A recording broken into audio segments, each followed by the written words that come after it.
Hi, this is Guy Hebert, former NHL goaltender, and the mask and the mask and the mic.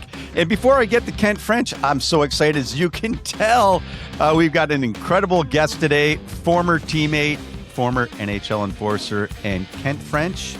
It's all yours. Yes, I'm Kent French. I am the mic and the mask and the mic. I appreciate you letting me introduce our guest, Stu Grimson. The Grim Reaper is on the podcast. One of the very toughest ever to play the game, but just such a good guy. And Gibo, the stories, looking back on the Mighty Ducks of Anaheim career, I mean, it doesn't get any better than this, does it? You know, a great walk down memory lane for the both of us, actually all three of us, because you had the chance to cover us as players too. And, you know, one of the things about Stewie, and we kind of brought it up, is that, you know, sometimes you're wondering if someone's booing you, but we're not booing, we're stewing. So stay tuned for Stu Grimson. Stu Grimson's coming at you next. This is a podcast we like to call The Mask and the Mic. We hope you enjoy the show, and Gibo, as always. And good for us. Hello, everyone. Welcome to another edition of The Mask and the Mic. Kent French, Guy Bear back with you, and we're going to go down a little memory lane. We're going to go back to the Mighty Ducks of Anaheim because you must recognize our next guest. He's one of the most recognizable original Mighty Ducks of all time, and one of the toughest, I will say. Stu Grimson. Welcome, Stu. How are you? Hey, I'm great. I'm living the life, living the dream, but pleased to be on you guys, on your show. Yeah, we had to squeeze you in. I mean, we've got guest lists that are a mile crazy, long, so we wanted to get you on soon.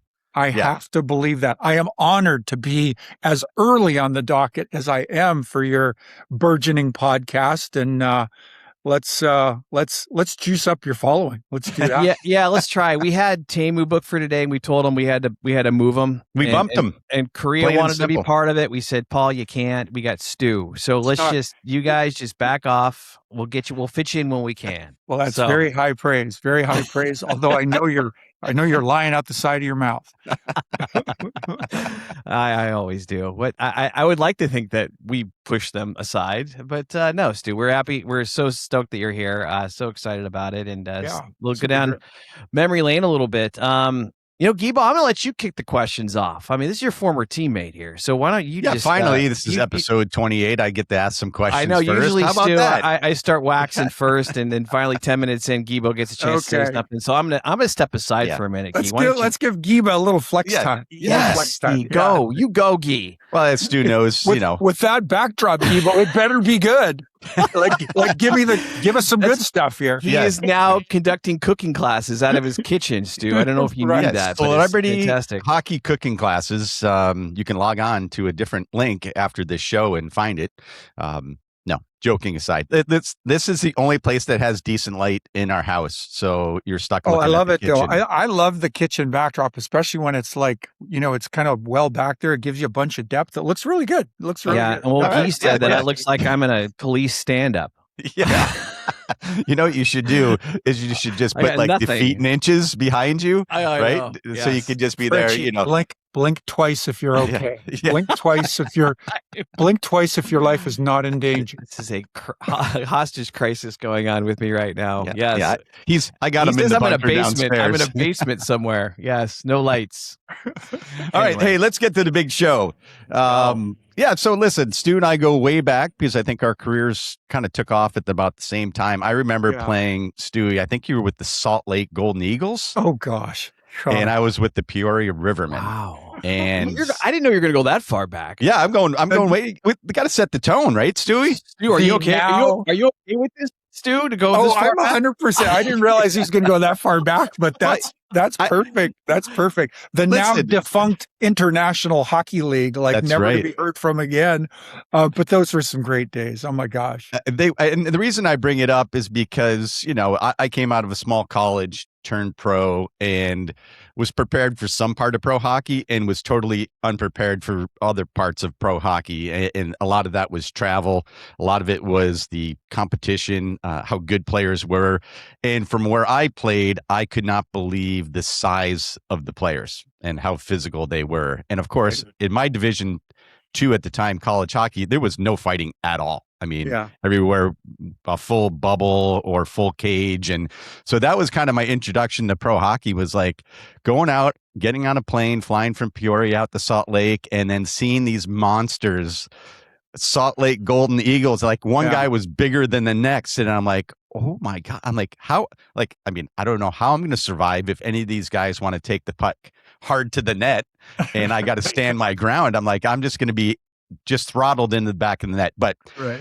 as it was, I mean, it's still like back then, I mean, getting our feet wet in professional hockey. And I know obviously we had different positions and different roles, but you know, when you started, I mean, what did you even think about your trajectory of your career? I mean, I was just trying to live day by day and hoping that I was going to be there the next day.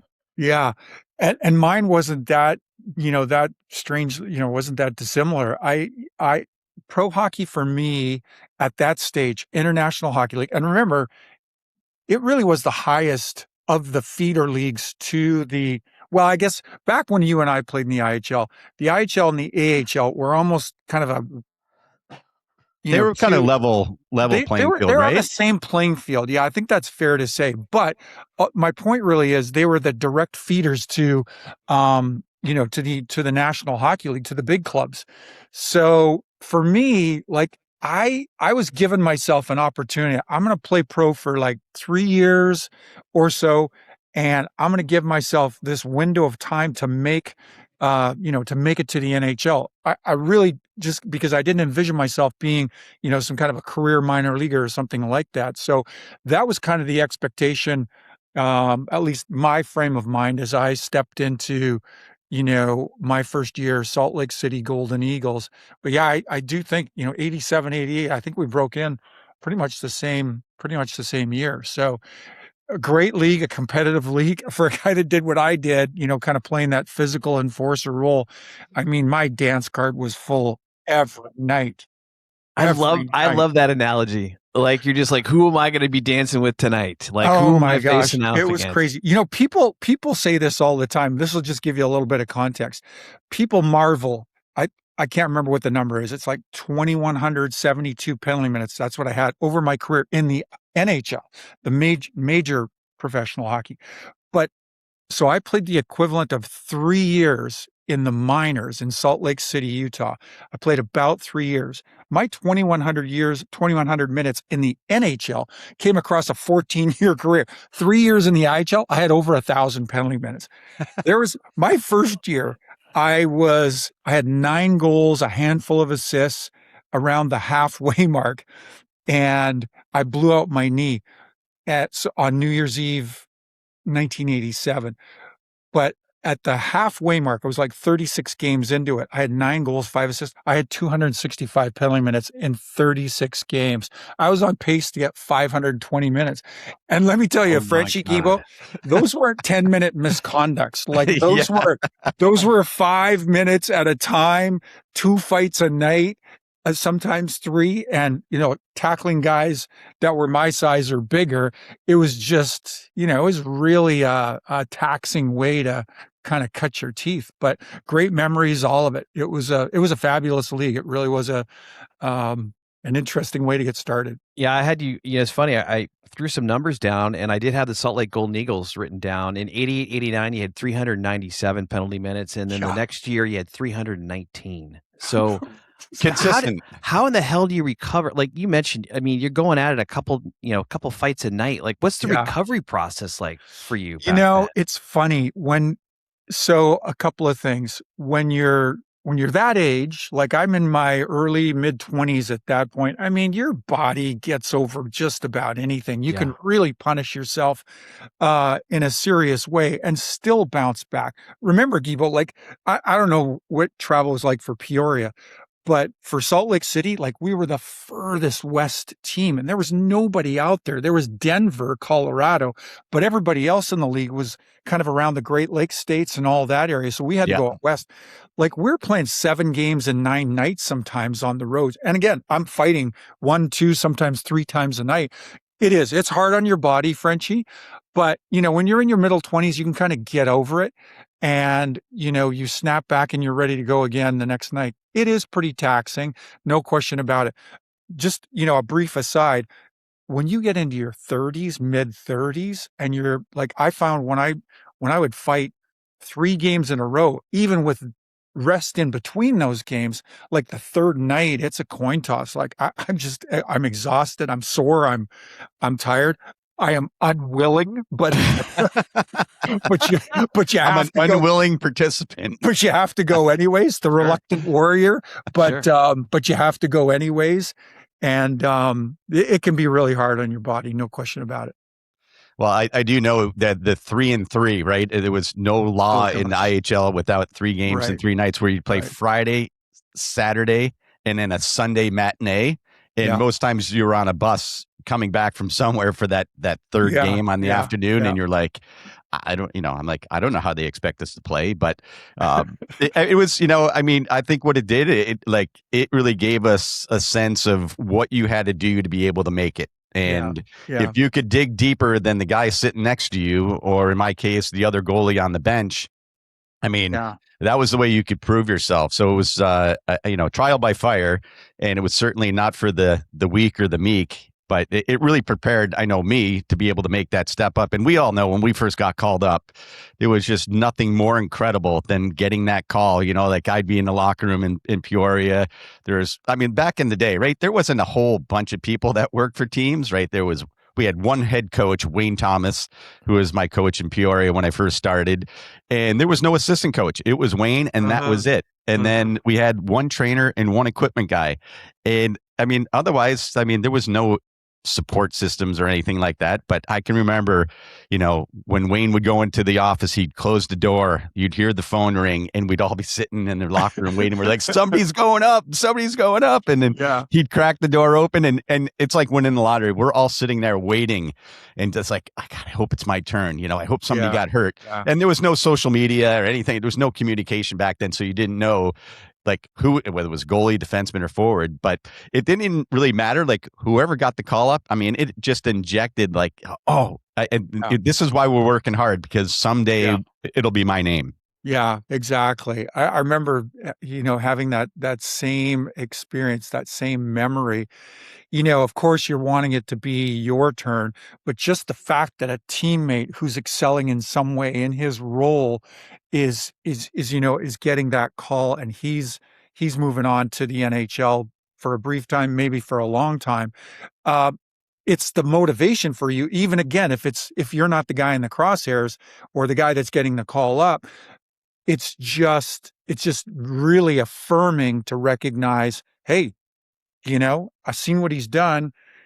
And, if I'm able to kind of replicate that in my own way, that call could be mine. So it's really helpful, motivating information to have, to see a buddy, a teammate get that call for sure. I got to go even farther back. So you guys started going back in the 80s. Okay, fine. You open the door. Okay, I'm going to go back to 84, 85, Stu, the Regina Pats. Now I'm going here for a reason, because I looked at your line, 71 games. This is Stu Grimson, the goal scorer. 71 Yeah, games, yeah. 24 goals, 32 assists, and 248 penalty minutes. You were doing it all. When did the shift happen? I guess is where I'm going with this, from the goal scorer to the enforcer. When did this happen for you? Yeah. I think we all kind of go through that at the amateur level. And, for me, when I first stepped in and played my first year of major junior hockey for the Regina Pats, it was a blur. Like I was a pretty good sized guy, I was a pretty good skater, decent hands, but a 17-year-old competing against 18 and 19-year-olds, just that 1 year is a massive difference at that stage in your life. And Yeah. of course, the experience is important as well.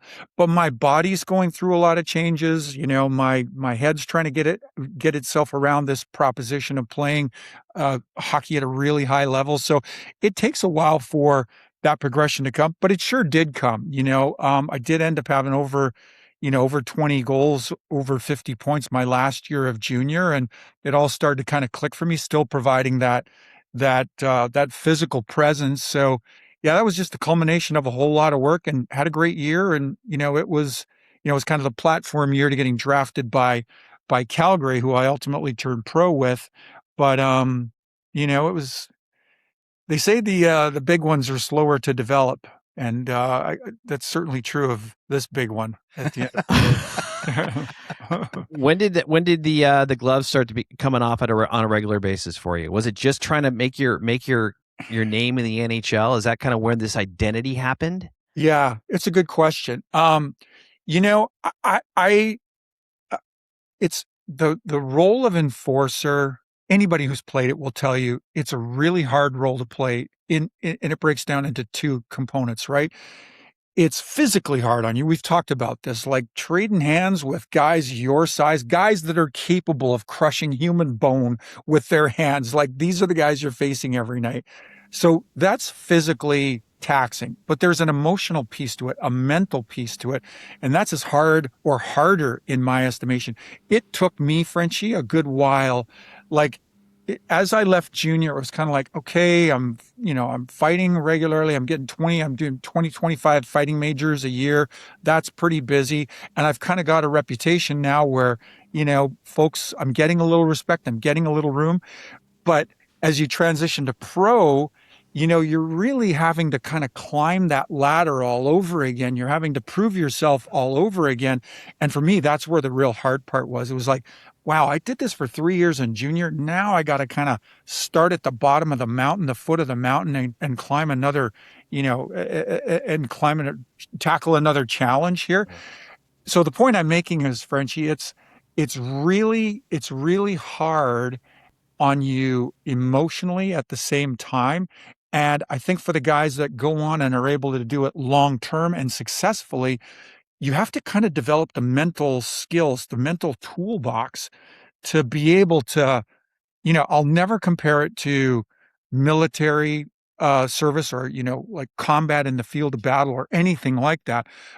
But really, you're, 82 times a year as a major pro player, an NHL player, 82 times a year, you're preparing to do to hand-to-hand combat with another guy your size. And again, these guys can do some damage, and I've experienced some of that damage.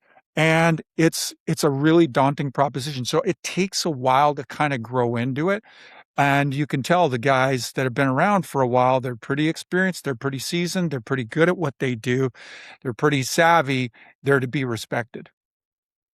Well, and I'll speak as a former teammate. The value.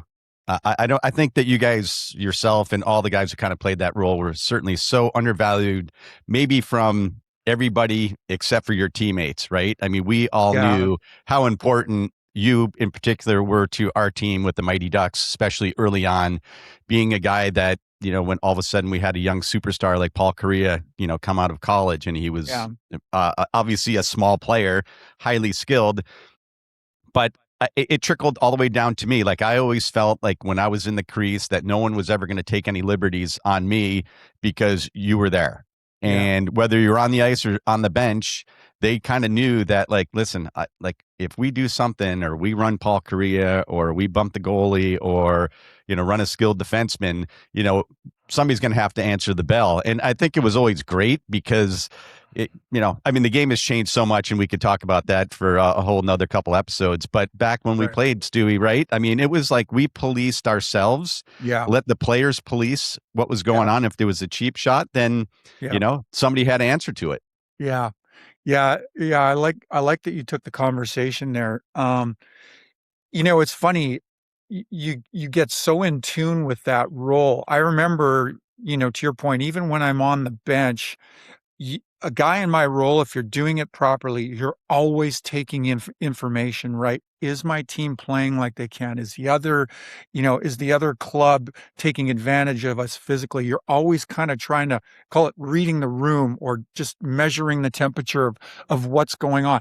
And then the whole objective is, do I need to do something physical to change the momentum, to alter the dynamic inside this, or contribute to the dynamic inside this game right now? What can I do as somebody that plays my role? But back to the core part of your question, Guibo, again, I really appreciate that. Like a guy like me, let me back up a step and just say, this is not the most glamorous role to play in professional hockey. Like, you are, you're compared to, a mouth breathing, knuckle dragging, prima donna, many, many nights, goon and all that kind of stuff. But, you know, guys like me, again, I scored 20 plus goals playing major junior hockey and for the Regina Pats.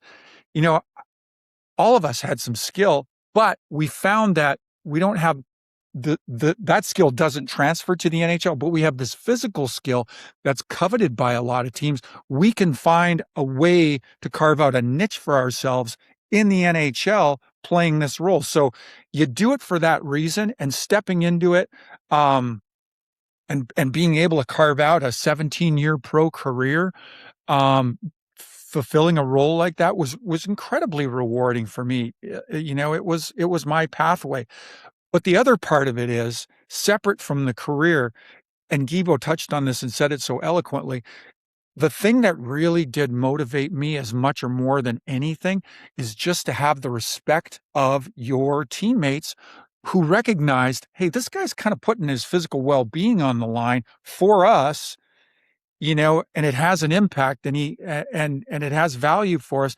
But just the affirmation, the gratitude of your teammates. I mean, and honestly, win or lose, there wasn't a fight I ever had that one of my buddies, one of my teammates, wasn't thanking me, congratulating me, bringing all my debris, my gear over to the penalty box. But just to have the guys articulate that gratitude and that respect, that made all the difference. It really did. It made you feel like you were, as vibrant, as vital to this team as a Korea, a Ruchin, a Solani. It really did. Well, I want to dovetail off of that, because you've established, as you're coming over to the Mighty Ducks of Anaheim, then you've already established yourself as an enforcer in the league, and you described it so well that you're taking inventory of what's happening on the ice when you're sitting on the bench during a game. Now you're with a team owned by Disney. They have Tinkerbell flying around on your TV screen every time somebody scores. You use the word respect. You both can speak to this, obviously, when it comes to, it didn't seem like the Mighty Ducks of Anaheim, named after a kid's movie, had the respect of the rest of the National Hockey League. So that being said, with this big duck on the front of your sweater, Stu, how much tougher did you have to be? How much more in tune to what's going on the ice and other team members of the opposition taking liberties on your teammate did you have to be? What was that experience like, being a member of that inaugural squad? Yeah, I think, and really that was the decision then, right? Like, I think, say what you want about the way we started out, Ron Wilson, Jack Ferrara and company, as they're assembling this team, they recognize that if we, in order to be successful, in order to be competitive, this club can't get pushed around. So if you recall, I think Todd Ewan was a trade from St. Louis. Todd wasn't taken in the expansion. Sorry, Montreal, I think.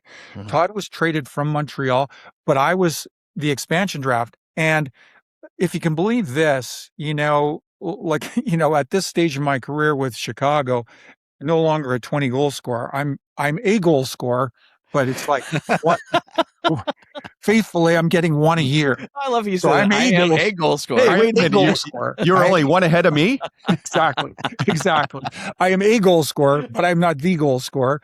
And, they took me in the 7th round, like the 7th round of the expansion draft. And as I understand it, this is what's been told, the story that was communicated to me. It was kind of like a little buzz goes through the room as they take me at 7th. And it's, the buzz related to, well, clearly the Ducks are looking, they're not going to get pushed around. But back then, I think this even applies to today's game,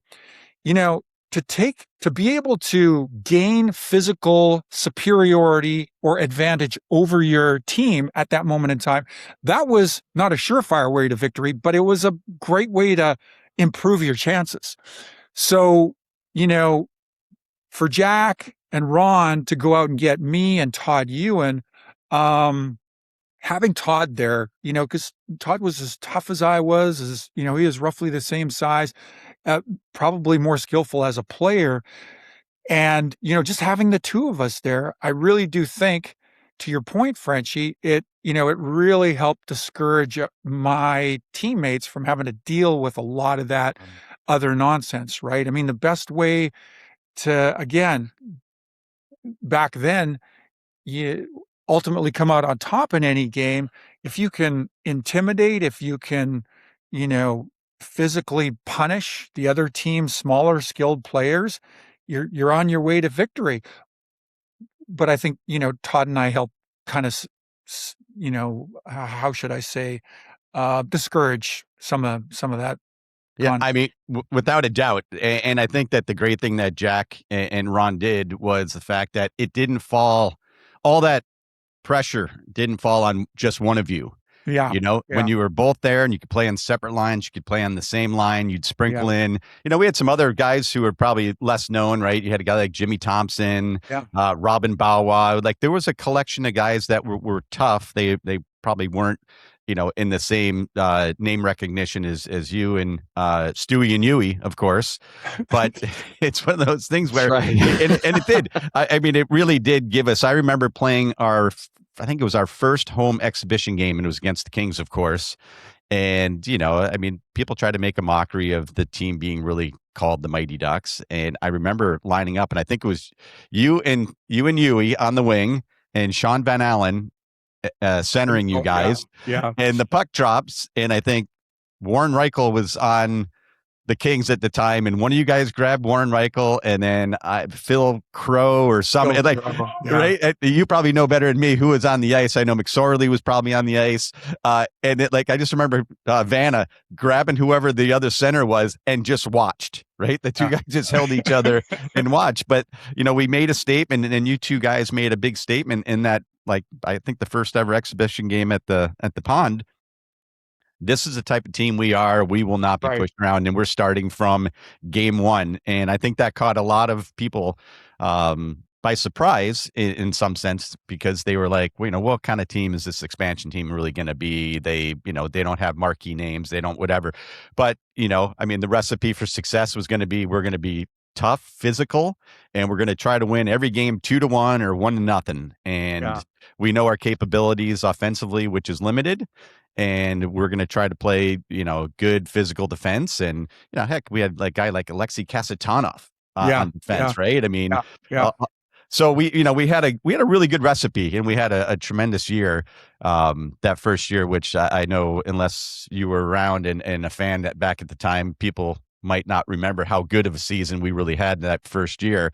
But let's think about like the expansion draft. We all get picked. And do you remember being flown out to Anaheim and staying at Disneyland just in the summer so we could meet each other? It was incredible, right? Because I mean, I think a lot of guys were either getting a second kick at the can, right? Maybe a little bit longer in the tooth, a veteran player. Some guys were getting the real first chance at an NHL team. And then a bunch of us were kind of in the middle, where we just had established ourselves in the NHL. And it was like, okay, this is either going to be the greatest move of my career, or this is going to be the worst move of my career. And I'm going to be slinging hamburgers in a year or two, so but there is Disney magic, and we got to talk about the Disney magic of coming out here and the marketing and things that we were able to do and be a part of as players in the NHL that I'm going to argue that no player ever in the history of the National Hockey League has been able to be a part of, because of the machine that Disney was.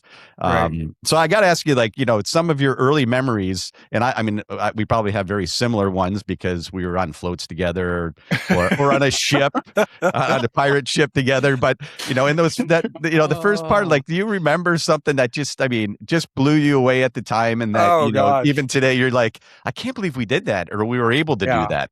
it was one of the richest experiences of my career, without question. I mean, the one and only time I've ever been on a float in Main Street Disneyland. I mean, good. actually been on a float, and other people are waving at you as your float is passing by. Remarkable, absolutely remarkable. I will say too, for those of us that had families at that point, like for me, my one lasting impression, like dad has never been as popular as he was then working for the mouse, right? Like dad was working for the mouse.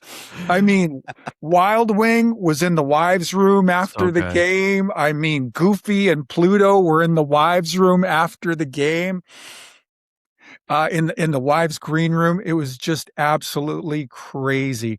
Um, I so Disney owned the team, of course. That's well established, and they gave us silver passes, if you recall, all the way back then. So you could take the whole family to the theme park for free. You get 50% off on all the merchandise. So, I mean, for some strange reason, the Grimson family had a whole lot more visitors when we were in Southern California, just, a 2-minute ride to the theme park versus when I was in Hartford, Connecticut, playing for the Whalers.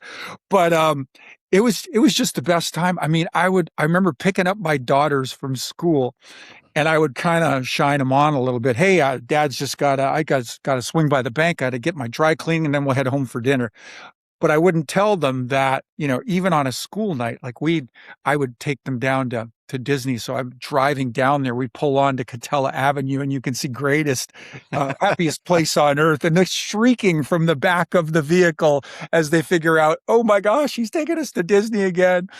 And we would just ride the rides all night. You could time it back then on a Wednesday. Like you had the park to yourself. It was just crazy. I mean, it's different now. It's so very popular.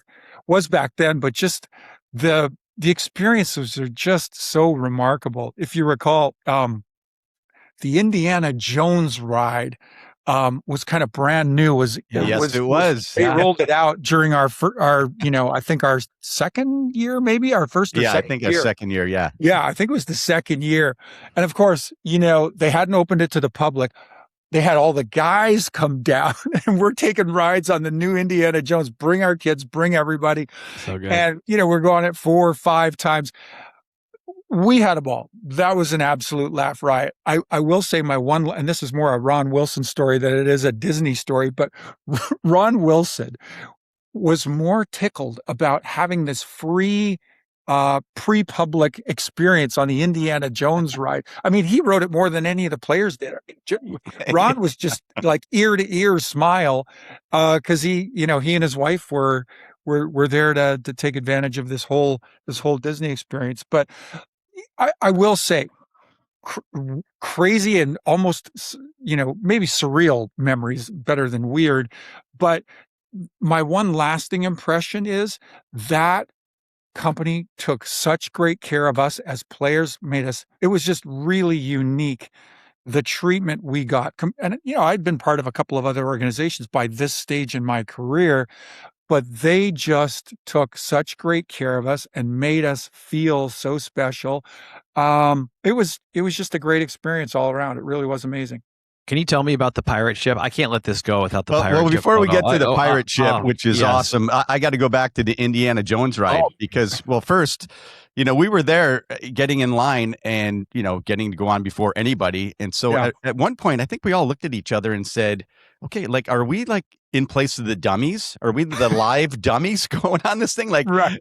We don't want to put regular people on there. Out. Yeah, these are employees, and if something happens to them, oh well. Yeah. But one of the other things is I remember being in line, and you can enter the car from 2 sides. So they were letting some other people climb on, and I get on, and I look at this woman with like her son, and I'm like, okay, I think I know that person. Like, why is she familiar? And so I introduced myself, and she introduces herself as Carrie. And I'm like, Carrie. And then I'm like, Princess Leia.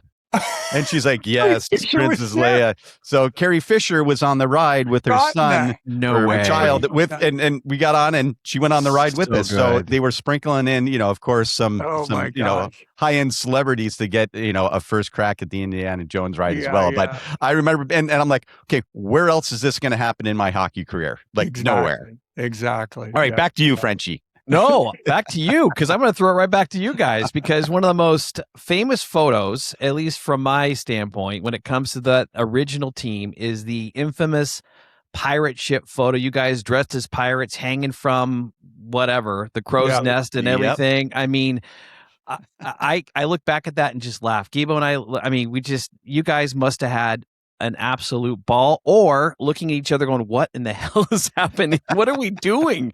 Yeah.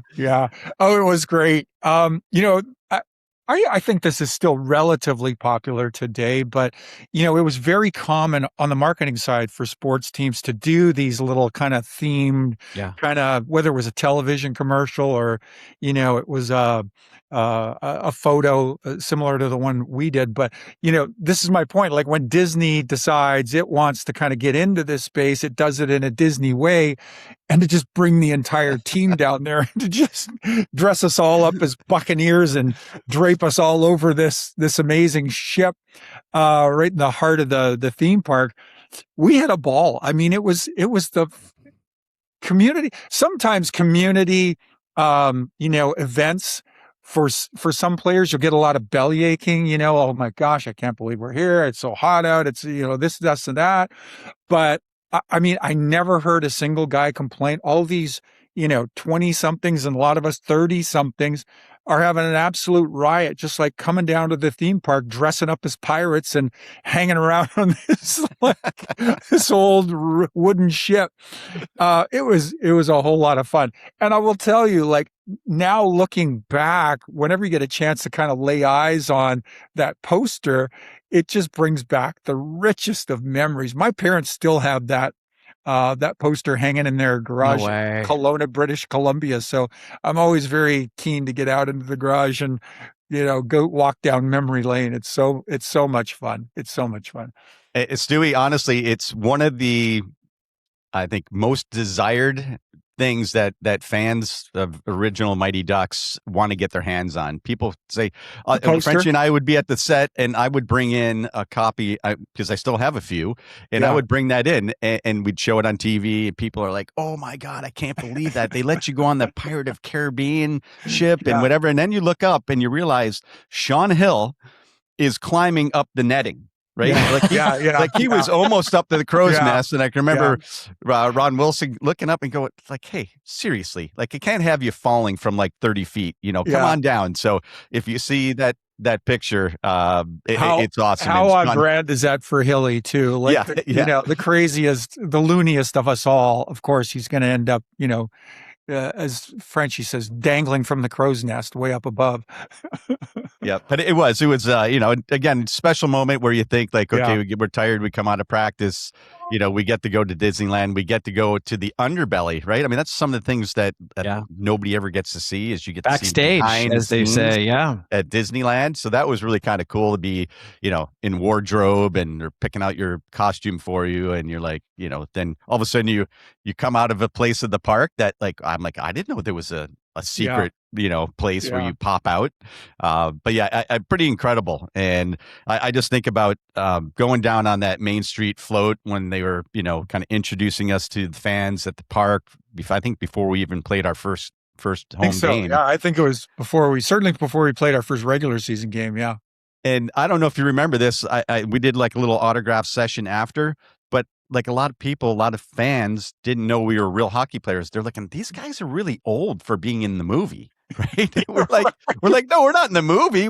There's actually a team here. We're the next iteration. We're the older. We've gotten older from the movie. Yes. Right. Mighty Ducks all grown up. They're in their 20s and 30s. But it was great because I think that was part of teaching, people in Orange County, Southern California, that they like, hey, this is a real NHL team.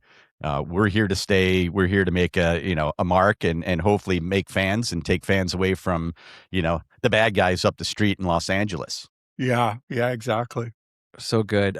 Stu, I do want to ask you, what were your first impressions of Guy Hebert and one of the finest mullets in the National Hockey League at the time? Oh my gosh. So Yeah, I don't have it anymore. I have to wear a wig to get the mullet, but still not, huh? That's well, you're more handsome. You're more handsome today than You can you were see your then. face now. That's the most important thing. Yeah. Exactly. That gorgeous face shows through all the more. So knew Gibo a good bit before, playing against one another. There weren't that many teams in the IHL, so you see each other a lot.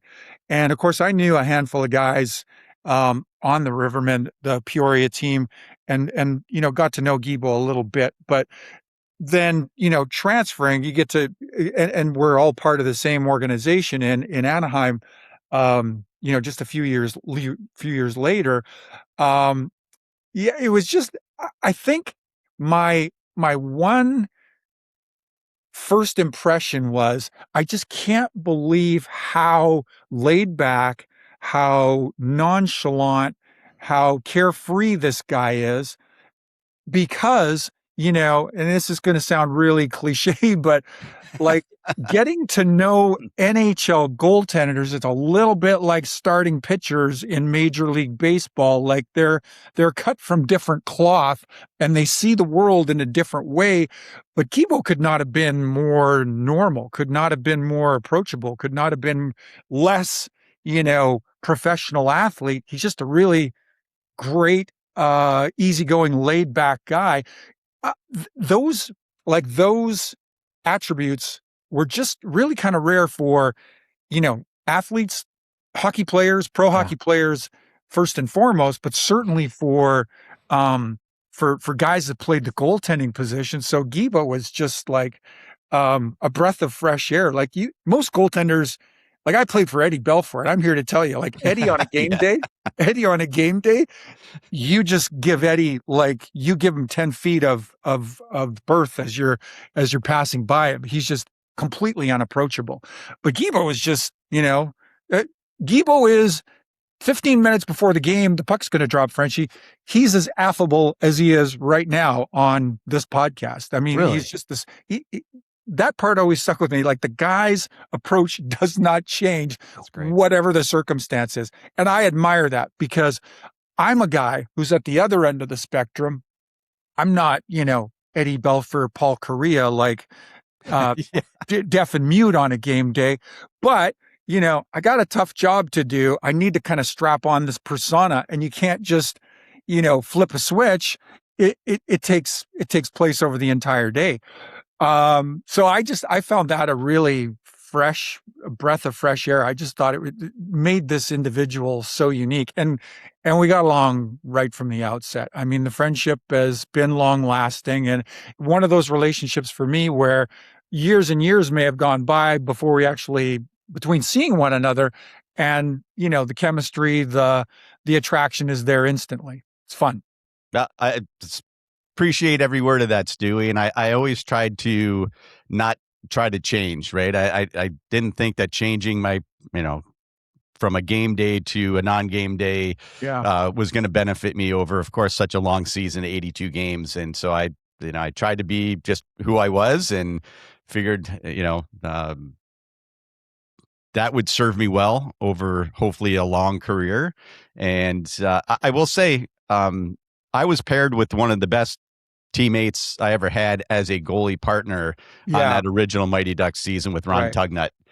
We were really similar in a lot of ways, and we were really different in others. And he looked more like an accountant than he did a NHL goalie, but like his personality was not like an accountant, right? I mean, you remember him being really jovial and, bopping around, and the way he played the net, he was all over the place and scrambling. And I played a little more, under control at the time, and but it was a great balance. And Tugger and I think really flourished playing with one another and pushed each other. And I think it was a benefit certainly to me in my development early on, having a guy like that.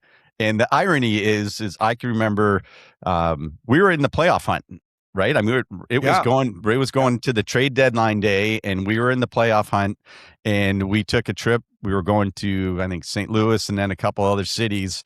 and we got to St. Louis for the night before the trade deadline, and we showed up at the rink the next morning. Tugger and I had roomed together, and we had decided that night before, hey, we're really in this. Jack's not going to trade either one of us. And so we decided that. We show up at the rink in St. Louis the next morning, which of course is the team that I had left in the expansion draft. Right. And Mikhail Strelenkov is sitting in there in the locker room, who was another goalie. And we were looking at each other like, well, this can't be good. And the three of us get dressed and go out on the ice, and we're down at the far end stretching. And I just remember the doors open up from the Zamboni. Ron Wilson takes one step out.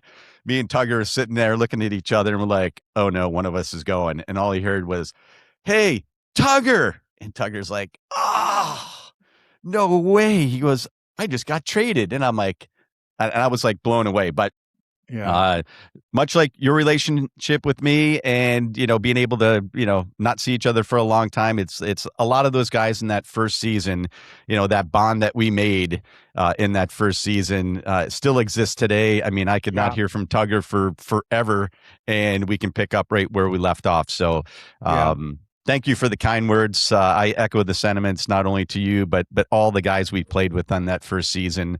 It was certainly an incredibly special year.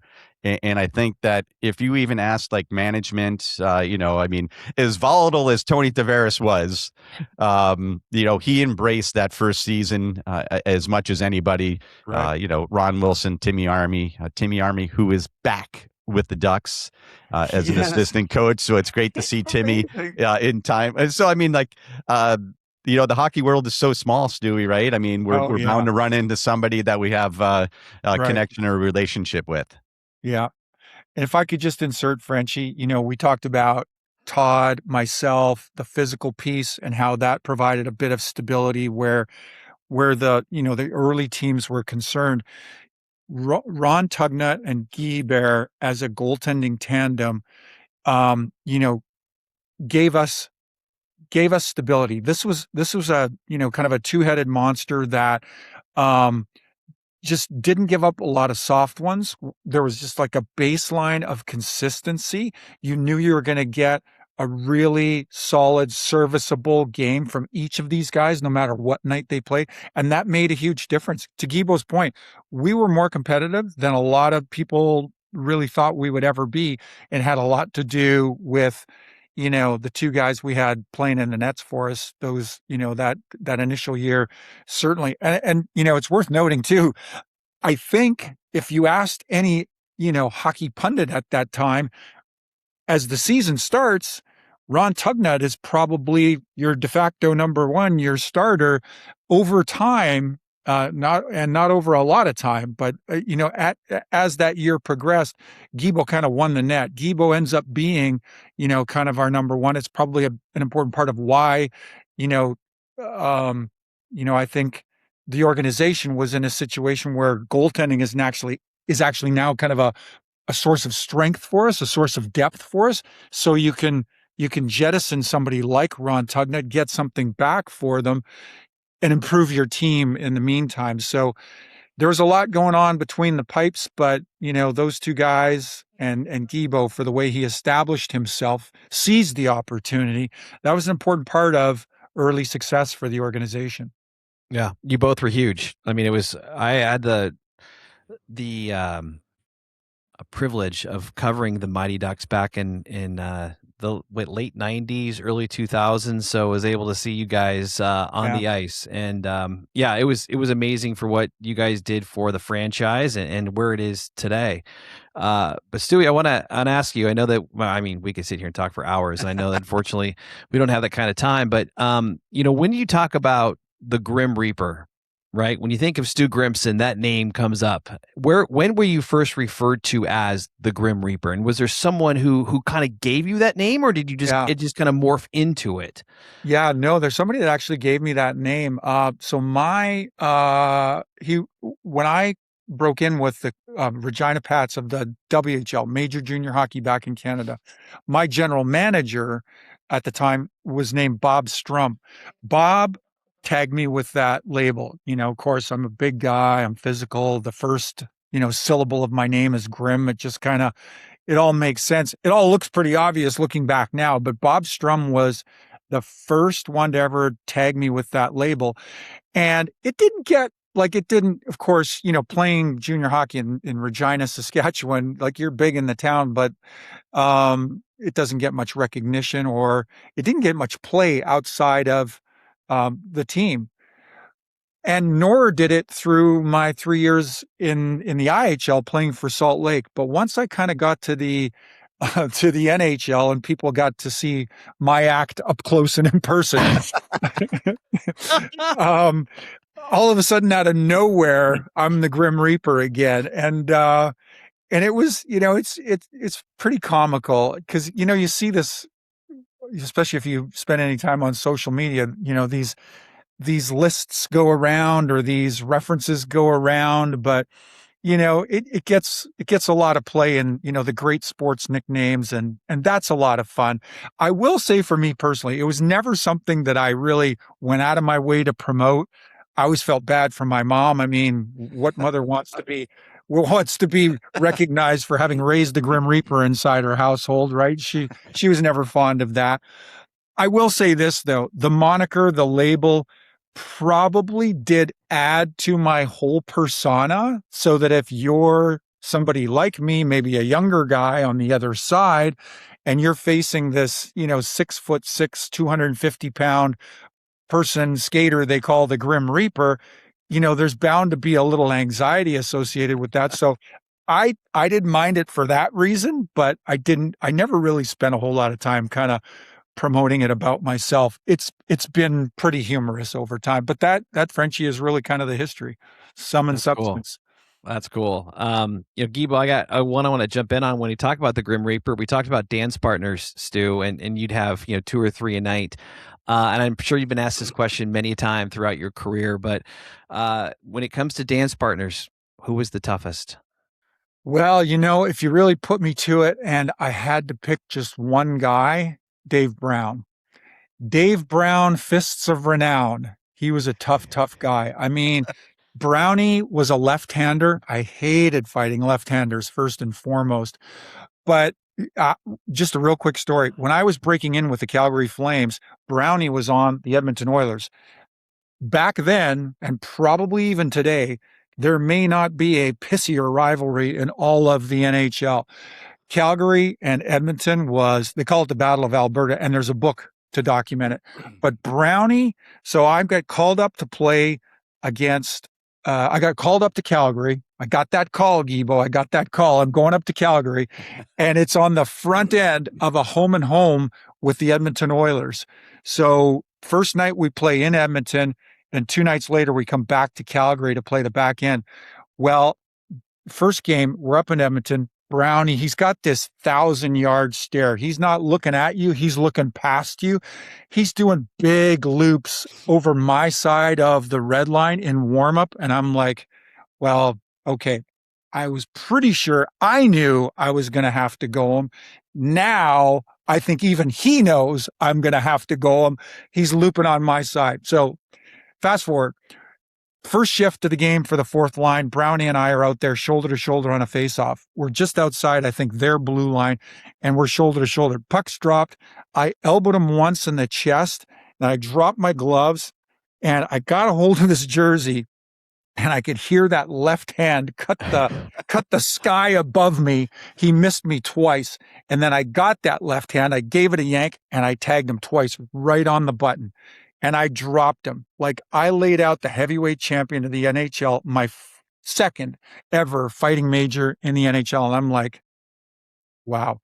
I get back to the bench after I served my major. Theo Fleury sitting beside me going, do you know a good realtor in Calgary? You might want to consider getting yourself a house. It's like, easy, cool your jets.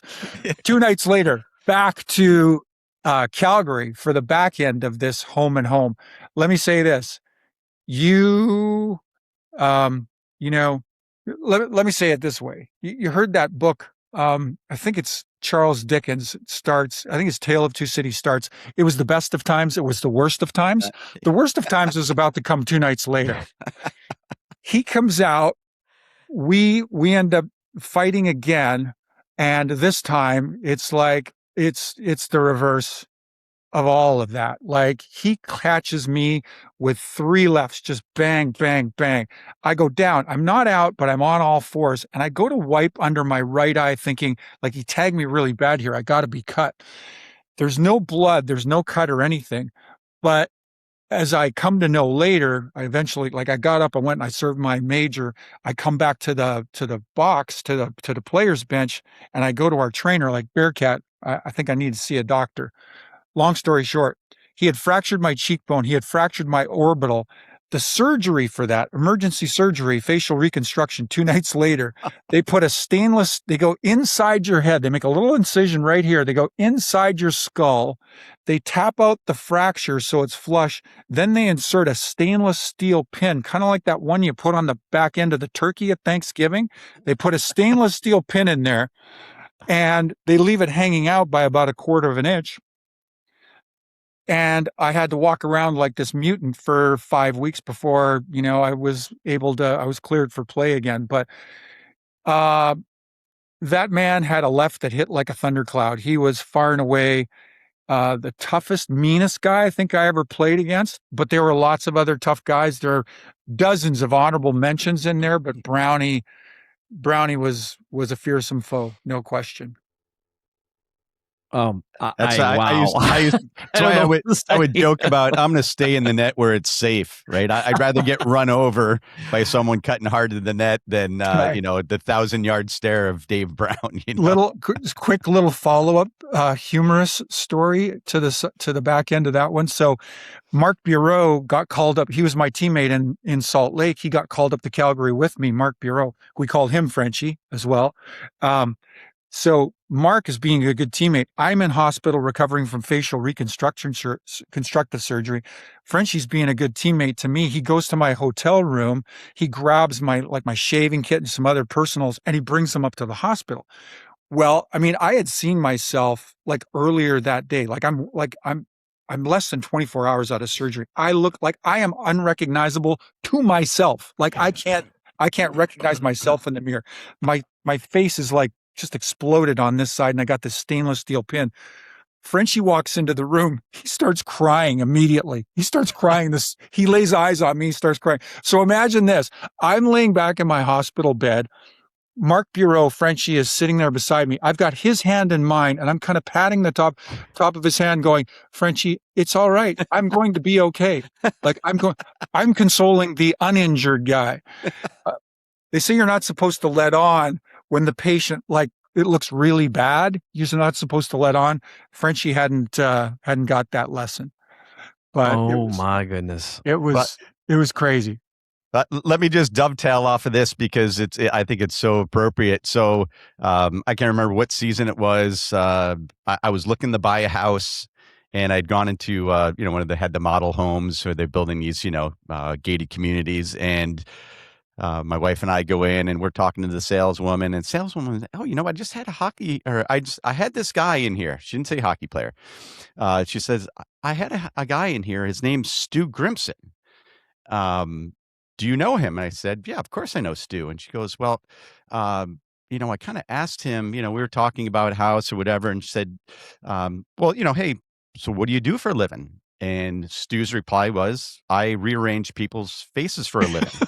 And so she says, I remembered because we became friends with her. Her name was Tammy Owings. And later on, she's like, so I said, oh, I met your friend who's a doctor. He must be a plastic surgeon. And I broke down laughing, and I was like, well, he sends people to the plastic surgeon because he's a teammate of mine. And she was like, oh my God, he was just a well-dressed, well-spoken man, good-looking guy, tall, fit, whatever. She goes, I thought he was a plastic surgeon. So it's one of the greatest stories I have for you. I don't think you've ever told me that. Fantastic. They're in here somewhere. I got a bunch of stories. We just gotta track down the right vein to tap in. Add that to your business card. Attorney and plastic surgeon now, broadcaster. All the things you've done. It's fantastic. You know what? When I think of Stu Grimson, though, let me take you back for a minute. You guys remember that commercial back in the 70s? I think it was a Coke commercial with Mean Joe Green. Yeah, And he throws the jersey, hey kid, catch at the very end or whatever it is. Yeah. There was a commercial, and I had to look it up. Back in 2001, Stu, it was for the Foundation for a Better Life. Oh gosh, yeah. It was so good. Guy, do you remember this? So I do. Yeah. It was. I think it resonated with everyone. It's like, this tough guy on the ice has this soft side. So you come in after beating the crap out of people on the ice or whatever it is. This game action. You walk into the dressing room. It's during the intermission of a hockey game. The clubby or somebody comes over and says, Stu, you got a call. You had a call, and it's your daughter wanting you to sing "Itsy Bitsy Spider" I guess before she goes to bed, and you're doing this in front of all your teammates in the dressing room, and it's fantastic. I mean, it reminded me of that Mean Joe Green, the tough guy with this soft side. How did people resonate with that, knowing that you're the Grim Reaper and you're this tough guy on the ice, and then you have this really cool moment? I don't know. I think it resonated with just dads in general. No matter where you're at, you will do anything for your child. I think it was such a good spot. It was such a wonderful experience. It really was. So that was back when I was playing with LA. Sorry, Ducks fans. I was an LA King. Peter Anschutz owned the team at that point, and Peter Anschutz, and still does, I believe. But Anschutz had a not-for-profit organization called Foundation for Better Living, and they do all these they pick one theme: love, commitment. Yeah. I think mine was love or something like that. I can't remember what the theme. I think that was the theme. But they take these little concepts and then they kind of make, little vignettes out of them. So, when the owner asks you to be part of his public service announcement, the only answer is yes, of course. It was a whole day to shoot it, but it was the best experience. We did it right there at our practice facility in El Segundo. A lot of other kind of actors kind of jumped in. And it just ended up being the best experience. But it was so much fun to do. I still get feedback today. People are walking through or sitting in a bar in an airport. It comes up on the craziest channels, like MSNBC will run it. They used to run it in Regal Cinemas. It was on the previews, before the movie shows in Regal Cinemas. It would show up in the most places, but it was so professionally done. It was really well organized, and I had the best time doing it. The only sore spot for me is I had two daughters at the time, didn't tell them about this commercial. Of course, I'm really excited about it. My ex-wife is really excited about it at the time. So when it eventually comes out, this hadn't really considered or landed with me before, but the kids and I are watching it, the family's watching it.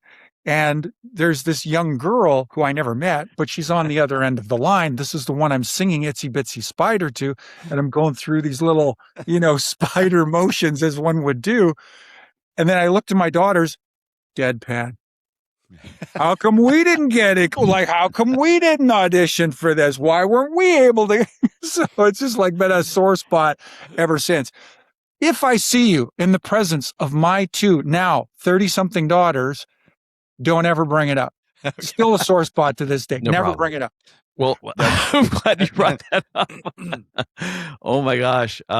Good story. Yeah, it was really fun. There was a lot of fun to do. And it has stood the test of time. It's still rather amusing. It's rather amusing to watch. Yes, and people resonate with that though. Yeah. And it is that thing about, you do get, labeled as this tough guy. You mentioned the word goon, which was used obviously back in the day. And you just wait a second here. There is somebody on the other side of this, persona. It was such a good spot. But Gibo, the funny part about it is, like, for two ex-players, right? For the trainer to get on a payphone inside the dressing room. Hey, Grimson, phone's for you. It's like in the middle of the game. Yeah, that would happen. That's going to happen. That happens every other day. Hey, Grimson, it's your daughter.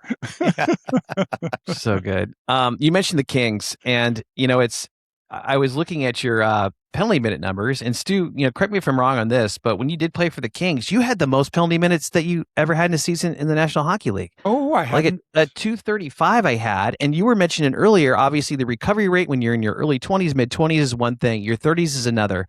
I can't imagine towards the end of your career, you played 72 games, 235 penalty minutes. I mean, you were incredibly active all the way up until the end of your career. Yeah, I took a lot of pride in that. I really did. I took a lot of pride in that. My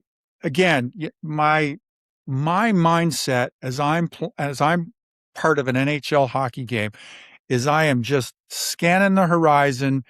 What's going on? What's the physical tempo inside this match? And do I need to do any? Do I need to do anything? Like I think Frenchie, like the longer you do that over the course of your career, should you be that fortunate, it just becomes really ingrained in you. So you know, I took a great deal of pride in it. I saw it as essential to my duty. It was essential to what I brought to the club. So yeah, I mean, I think for guys in their 30s, there's certainly an opportunity for you. Hey, you've established yourself. You can kind of scale back on this part, but I was hypersensitive to it. I probably did it more than others, and even well into my 30s. So it became harder to do from a physical point of view. Yeah. But actually, by that time, you know, we talked about the two pieces, right? The physical, the emotional. The emotional is actually becoming a lot more manageable by that stage. You kind of, you know, you can smooth out the bumps inside your head. You can approach this role and and still be, somebody that people want to be around. Yeah. Well, it's, Stewie, I was just to say, not just yourself, but all the guys in that role, there were just layers to all of you, right? Layers Yeah, I of, think that's right. professionally to do what you did. But, I mean, I can remember having our young daughter in the wives room after games, and, she was a little bitty thing, and you would walk in and she would, stand there and like tug on your pants and look up, and you'd be, as kind and as sweet to her as you would your own kids. And I just think that, I think they want to put people in boxes to a certain degree, and they didn't know or appreciate the layers Yeah. for all the guys. And we could toot your horn for hours, right? I mean, what you've done Oh, post and please do. career. Oh, and Yeah, please. I mean, Yeah.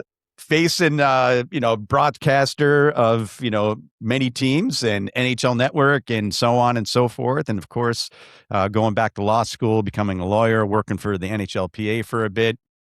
I mean, incredible.